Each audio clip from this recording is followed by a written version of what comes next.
तो एशिया में चीन के बढ़ते दबदबे, उसकी बेलगाम साम्राज्यवादी नीति का जवाब है क्वाड। क्वाड का लक्ष्य ही हिंद प्रशांत क्षेत्र के देशों में सुरक्षा की भावना को बढ़ाना है। आपको जानकर हैरानी होगी कि सुरक्षा मंच यानी कि क्वाड का कोई मुखिया है ही नहीं, इसका कोई स्थायी मुख्यालय भी नहीं है, लेकिन इसकी धमक ऐसी है कि चीन समेत तमाम दमनकारी नीति को अपनाने वाले देशों को इससे डर लगता है। ये ना तो नाटो जैसा औपचारिक संगठन है, ना ये किसी तरह का सैन्य संगठन है। फिर रूस इस आसियान का नेटो बताता है। एशियन आर्क ऑफ डेमोक्रेसी के उपनाम से मशहूर इस संगठन की वजह से ही आज एशिया में मौजूद देश खुद को सुरक्षित महसूस करते हैं। इस सुरक्षा मंच के देशों के नाम भी आगे आपको गिनाएंगे, लेकिन पहले जान लीजिए क्वाड आज खबरों में क्यों है। दरअसल प्रधानमंत्री नरेंद्र मोदी अमेरिका के डेलावेयर में क्वाड बैठक में हिस्सा लेने वाले हैं। इस बैठक में प्रधानमंत्री के अलावा जो शक्तिशाली लीडर हिस्सा ले रहे हैं वो हैं अमेरिका के राष्ट्रपति जो बाइडेन, ऑस्ट्रेलिया के पीएम एंथनी अल्बनीज, जापान के पीएम फूमियो किशिदा, जहां पर क्वाड की बैठक होगी। क्वाड बैठक में पीएम मोदी के अलावा अमेरिका के राष्ट्रपति जो बाइडेन, ऑस्ट्रेलिया के पीएम एंथनी अल्बनीज, जापान के फूमियो किशिदा शामिल होंगे। पीएम नरेंद्र मोदी 21 से 23 सितंबर तक अमेरिका की यात्रा पर हैं। इस दौरान वो अमेरिका के डेलावेयर में होने वाले क्वाड शिखर सम्मेलन में हिस्सा लेते हुए आपको नजर आएंगे। चारों तरफ युद्ध का माहौल है, ऐसे में हम आपको ये भी बताते चले कि इस क्वाड बैठक का अहम मुद्दा इस बार क्या होगा। क्वाड के बारे में अमेरिकी व्हाइट हाउस के प्रवक्ता जॉन किर्बी ने क्या बताया है, इसकी पूरी डिटेल देंगे, लेकिन जान लीजिए कि इसमें कौन कौन से देश शामिल हैं। जैसा कि हमने आपको पहले बता दिया कि कौन कौन से पावरफुल लीडर इसमें हिस्सा ले रहे हैं, तो जो देश इसमें शामिल हैं उनके नाम आपको बता देते हैं।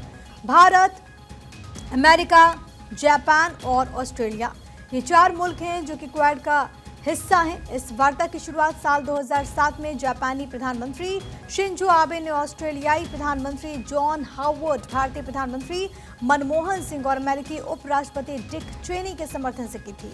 जापान के कूटनीतिक और सैन्य प्रयास को चीन के आर्थिक और सैन्य शक्ति में हो रही अभूतपूर्व वृद्धि पर अंकुश लगाने के लिए ही शुरू किया गया था, लेकिन इसका दायरा कब हो गया था जब 2008 में ऑस्ट्रेलिया इससे बाहर हो गया, तब कम हो गया। साल 2008 के बाद करीब 9 साल तक इस संगठन की कोई चर्चा नहीं हुई, लेकिन पीएम मोदी और इसके ग्लोबल लीडर्स की बदौलत ये एक बार फिर 2017 में मजबूती के साथ उठ खड़ा हुआ है। साल 2017 में मनीला में एक बार पीएम मोदी के प्रयासों से इस संगठन को संजीवनी मिल गई।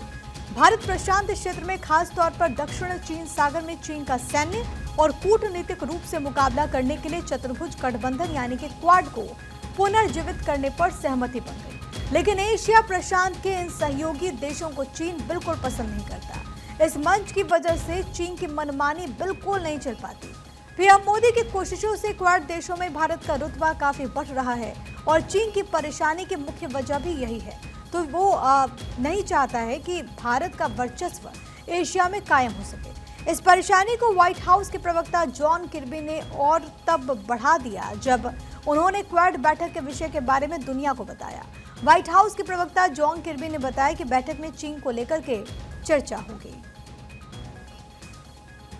तो प्रधानमंत्री का ये पूरा दौरा बेहद ज्यादा खास है। प्रधानमंत्री इस वक्त अमेरिका में मौजूद हैं, 3 दिवसीय ये पूरा यात्रा का कार्यक्रम, और सबसे बड़ी बात है कि पीएम का ये अमेरिका दौरा चीन के लिए किसी सरदर्द से कम नहीं, क्योंकि चीन इस बात को लेकर के चिंतित है कि उस पर किस तरीके से क्वाड के जो मुल्क हैं वो अब लगाम लगाएंगे। दरअसल चीन जिस तरीके से विस्तारवादी नीति को लेकर के आगे बढ़ता है, क्वाड के इस मीटिंग में जाहिर है तमाम विषयों के बीच एक मसला चीन को लेकर के भी है, और इसके अलावा अंतर्राष्ट्रीय स्तर पर जो हालात युद्ध के बने हुए हैं उसको लेकर के भी प्रधानमंत्री नरेंद्र मोदी एक शांति का पैगाम देते हुए नजर आएंगे, क्योंकि पीएम ने अलग अलग मंचों से इस बात का जिक्र किया है कि भारत युद्ध का नहीं बुद्ध का देश है। तो प्रधानमंत्री नरेंद्र मोदी शनिवार तड़के अमेरिका के दौरे पर हैं। इस दौरे पर पीएम मोदी क्वाड शिखर सम्मेलन में हिस्सा लेते हुए दिखेंगे। कई द्विपक्षीय मीटिंग होने की उम्मीद। बतौर पीएम वो अब तक 8 बार अमेरिका का दौरा कर चुके हैं, 9वीं यात्रा है उनकी ये। मोदी की यही धमक है कि आज दुनिया उन्हें विश्व शांति के दूत के रूप में देख रही है। हम ऐसा क्यों कह रहे हैं वो भी आपको इस रिपोर्ट के जरिए समझा देते हैं। दरअसल मिडिल ईस्ट में लेबनान, इजराइल, रूस, यूक्रेन, जब हर तरफ युद्ध की विभीषिका से दुनिया त्राहिमाम कर रही है, जहां सारे ग्लोबल लीडर युद्ध भड़काने में लगे हैं, तो वहीं हमारे प्रधानमंत्री नरेंद्र मोदी की तरफ दुनिया आस लगाए बैठी है। ये आस नरेंद्र मोदी से, ये आस उस शांति दूत से जो रूस यूक्रेन के साथ साथ इजराइल ईरान सबसे लगातार शांति की अपील कर रहा है। एक व्यक्ति जिसे कोई शांति दूत कहता है तो कोई विश्व गुरु, कोई इसे ग्लोबल लीडर कहता है तो कोई कहता है पीएम नंबर 1। हमारे देश के प्रधानमंत्री और प्रधान सेवक नरेंद्र मोदी की सोच, काम, विजन का डंका दुनिया में बजा। क्वाड देशों में पीएम की धमक हो या फिर G20 का सफल आयोजन या युद्ध रोकने की कोशिश, पीएम मोदी ने वो सब कुछ किया जो अब तक दुनिया का कोई दूसरा राष्ट्राध्यक्ष नहीं कर पाया। वो शख्स जिसके नाम का जिक्र होते ही उसे या तो विश्व गुरु या फिर शांति गुरु कहा जाता है, जिसे दुनिया के मुस्लिम देश अपने सर्वोच्च मेडल देते हैं और जिसे रूस अपना सर्वोच्च सम्मान देता है। वो व्यक्ति जिसे अमेरिका अवार्ड देता है और जिसका वेलकम रेड कार्पेट पर होता है, जो विदेशों में जाकर भारतीयों से मिलता है और उनकी सरजमीन से भारत के बुलंद हौसले की बात करता है। ये शख्स कोई और नहीं बल्कि देश के प्रधान सेवक नरेंद्र मोदी हैं।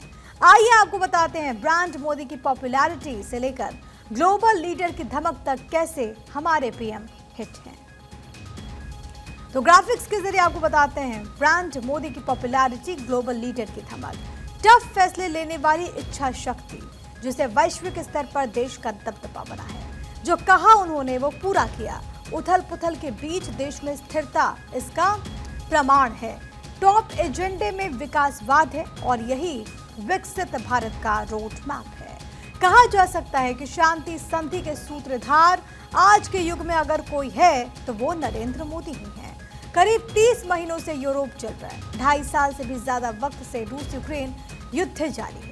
जब दुनिया की बड़ी बड़ी ताकतें शांति की कोशिशों में नाकाम साबित हुई तो एक चेहरा पूरी दुनिया के सामने आया, जो शांति दूत बनकर इस युद्ध को रुकवाने के लिए रूस से लेकर यूक्रेन दौरे पर गए।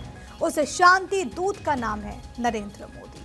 प्रधानमंत्री नरेंद्र मोदी एक ऐसे व्यक्ति विशेष बन गए जिनसे इस युद्ध में शांति समझौते की उम्मीद की जा रही है और अब ये उम्मीद पूरी होती हुई दिखाई भी दे रही है। पिछले 3 महीनों में ही पीएम मोदी ने वर्ल्ड पीस के गंभीर प्रयास किए। सवाल है कि क्या बुद्ध की धरती से शांति दूत बनकर प्रधानमंत्री नरेंद्र मोदी रूस के राष्ट्रपति व्लादिमीर पुतिन और यूक्रेन के राष्ट्रपति जेलेंस्की के बीच शांति संधि के सूत्रधार बनने वाले हैं? क्या युद्ध रोकने के लिए भारत आखिरी रास्ता है? 2 तस्वीरें सामने आई हैं, वो हम आपको दिखाते हैं। उम्मीद इससे काफी ज्यादा बढ़ गई है। पीएम मोदी एकमात्र ग्लोबल लीडर हैं जो रूस यूक्रेन युद्ध को रुकवा सकते हैं। ऐसा हम क्यों कह रहे हैं, आप इसे इस तरीके से समझिए। पहली तस्वीर पीएम मोदी के इसी साल 9 जुलाई को मॉस्को दौरे की। दूसरी तस्वीर 23 अगस्त को पीएम मोदी के यूक्रेन दौरे की। रूस दौरे पर प्रधानमंत्री नरेंद्र मोदी ने पुतिन से एक दोस्त के नाते जंग को लेकर शांति संदेश की बात की। यूक्रेन दौरे पर भी जेलेंस्की से बातचीत के दौरान पीएम ने कहा कि वो शांति का संदेश लेकर आए हैं। आपको बताते हैं कि कौन कौन से वो देश हैं जिनसे हमारे डिप्लोमेटिक रिलेशंस आज काफी मजबूत हैं। अमेरिका, इसके अलावा रूस, इसके अलावा Ukraine, Britain, France, Germany, Australia, Italy, Israel, मिस्र, कतर, यूएई, इंडोनेशिया। ये तमाम वो बड़े देश हैं जिनसे भारत के रिश्ते काफी मजबूत हैं। यहाँ ये भी समझना होगा कि कई पश्चिमी देशों से भी भारत को मजबूत समर्थन मिला है। विदेशों में ऑल इज वेल रहे, इसीलिए पीएम मोदी के मास्टर प्लान का दुनिया में डंका बज रहा है। बुद्ध की धरती से पीएम मोदी ने शांति का संदेश दिया और कहा कि ये समय युद्ध का नहीं बल्कि बुद्ध का है। और ये सच है कि पीएम मोदी दुनिया के पहले ऐसे नेता हैं जिन्होंने युद्ध को रोकने की कोशिश की।